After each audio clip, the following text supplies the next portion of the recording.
আসলে কথা বলার কিছু নেই। এই মাদ্রাসার মাসুম বাচ্চাদের সামনে আর কি বা বক্তব্য রাখবো।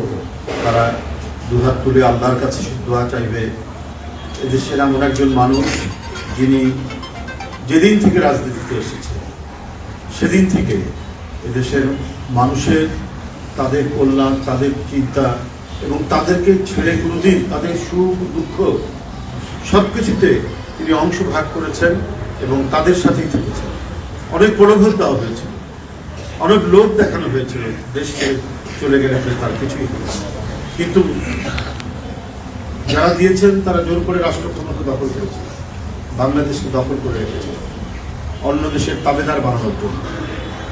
বেগম জিয়া, যার জন্য আজকের এখানে এই দোয়া অনুষ্ঠান এবং সাদকায় এখানে দেওয়া হলো, তিনি তাদের সেই কথায় কান না দিয়ে বাংলাদেশের যে স্বাধীন একটা আমরা দেশ, দেশের নাগরিক, দেশের মানুষ, এই সত্তা বজায় রাখার জন্য এবং সবার কথা বলার স্বাধীনতা অর্থাৎ গণতন্ত্রের জন্য কত জুলুম সহ্য করেছে।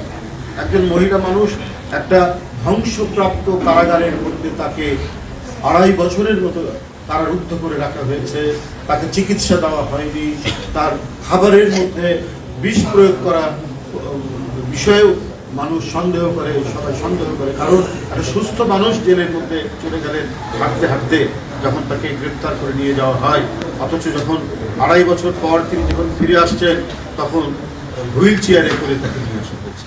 তার অসুস্থতা, তার চোখে অপারেশন হয়েছে, সেই অপারেশনেরও কোনো চিকিৎসা দেওয়া হয়, কিন্তু তারপরেও তাকে এই দেশ থেকে সরাতে পারে মাটি এবং মানুষের সাথে সম্পর্ক থেকেছে। তো আজ সারা দেশ কাঁদছে, সারা দেশের মানুষ কাঁদছে, মাদ্রাসার এতিম বাচ্চারা তার জন্য কাঁদছে।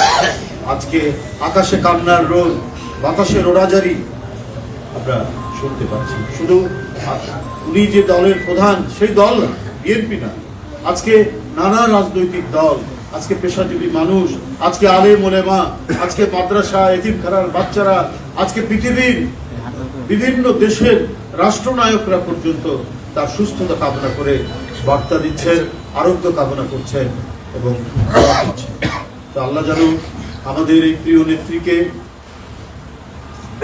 হায়াত দান করেন, আল্লাহ যেন তাকে সুস্থ করে দেন।